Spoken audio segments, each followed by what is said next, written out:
Фильмнің басында мұғалім сыныптағы балалардан әкелерің қандай жұмыс істейді деп сұрайды. Біреуі әкесінің дәрігер екенін айтса, енді бірі жүк көлігінің жүргізушісі екенін айтады. Сол кезде Макс есімді бала орнына тұрып, менің әкем өтірікші дейді. Лжец? О, должно быть, ты что-то напутал. Кейін Макстың анасымен бірге әкесін күтіп отырған көреміз. Анасының аты Одри.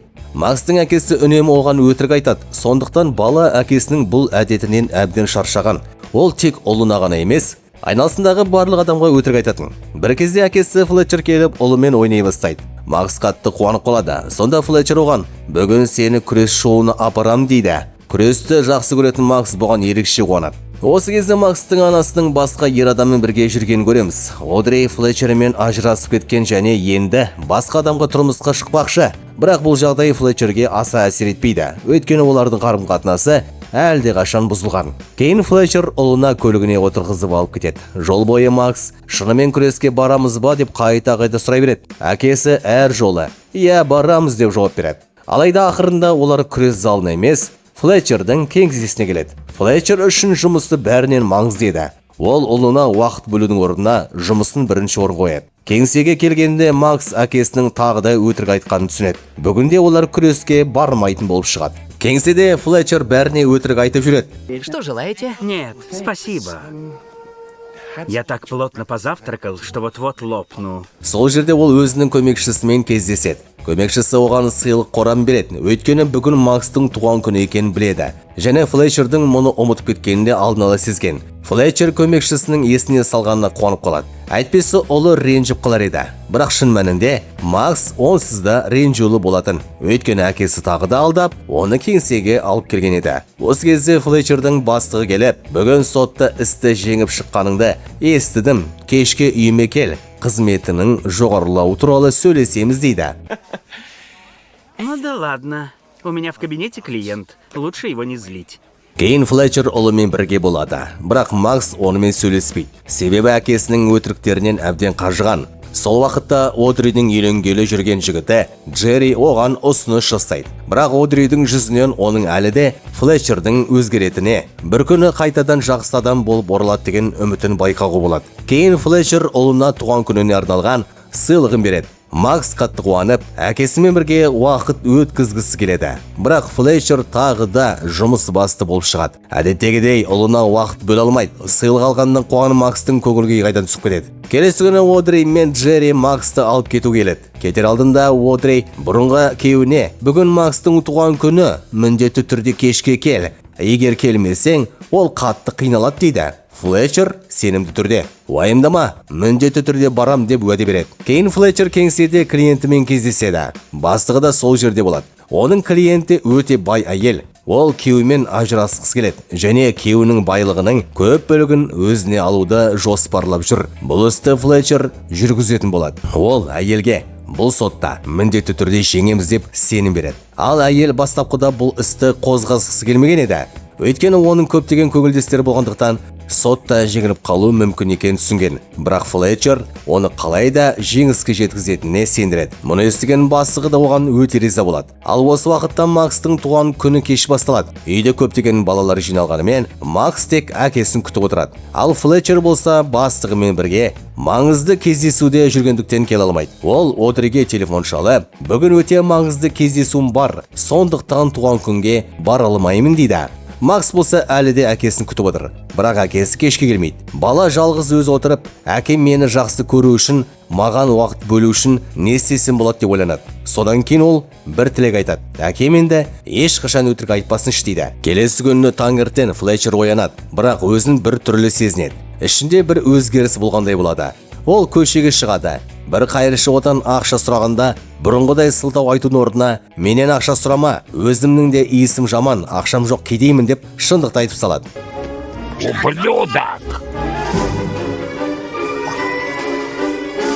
Сол сәтте оның енді өтірік айта алмайтыны белгілі болады. Кейін ол сотқа келеді. Сол бай әйел де сонда болады. Сондай-ақ оның күйеуімен де кездеседі. Сот басталғанда Флетчер әдеттегідей өтірік айтқысы келеді. бірақ аузына тек шындық қана шыға береді. Айтқан шындығы өзінің клиентіне қарсы дәлел болып, істі әлсіретіп жібереді. Ол келесі сөйлемінде өтірік айтуға тырысады, бірақ ештеңе шықпайды. Егер осылай тек шындықты айта берсе, сотта сөзсіз жеңілетінін түсінеді. Флетчер қатты абыржып кетеді. Қалайда өтірік айтудың амалын іздейді. Аузын ашып қайта-қайта сөйлемек болады, бірақ өтірік сөз айта алмайды. Ақырында судьядан істі кейінге қалдыруды өтінеді. Судья оның өтінішін қабылдайды.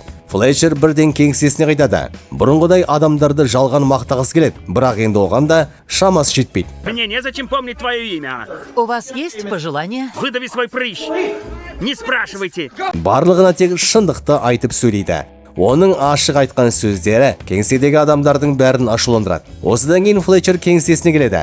Қолына көк түсті қаламдалып, қайта-қайта бұл қызыл түсті деп айтуға тырысады. Бірақ осындай қарапайым өтірікті де айта алмайды. Соған қатты ашуланып, кеңседегі заттарды жан-жаққа лақтыра бастайды. Өйткені оның басына не болып жатқан өзі түсінбейді. Ақырында ол адвокат, ал өтірік айтпай сотта қалай жеңбек? Сол кезде көмекшісі келіп, әйелі телефон соғып, Максты мектепке апарып тастауды сұраған айтады. Флетчер бірден Одриге қоңырау шалып, қазір мектепке бара алмайтынын айтады. Бірақ әйелі оған сенбейді. Ол мұны тағы да кезекті өтірік деп ойлап, ұлын өзі мектепке апарып тастайды. Жолда Макс анасына: "Менің тілегім орындалды. Әкем енді өтірік айтпайтын, жақсы адам болса екен" дейді. Біраздан кейін Флетчер тағы да әйеліне хабарласып, өзімен бір түрлі жағдай болып жатқанын, не болғанын түсінбей жүрген айтады. Бірақ Одри тағы да сенбейді. Ол Флетчерге Джерриге тұрмысқа шығатынын және бәрі бірге басқа қалаға көшетіндерін хабарлайды. Егер ұлымен соңғы рет қоштасып келсе, дәл қазір келуін айтады. Әйтпесе Максты алып кететінін ескертеді. Мұны естіген Флетчер қатты абыржып, көлігімен бар жылдамдықпен олардың соңынан жүреді. Алайда жылдамдықты асырып жібергені үшін полиция оны тоқтатып, жүргізуші куәлігін алып қояды. Біраз уақыттан кейін ол әйелімен кездесіп, оған соңғы бір мүмкіндік беруін өтінеді. "Мен өзгеремін. Енді ешқашан бұлай істемеймін. Тек ұлымды менен алып кетпеш" дейді.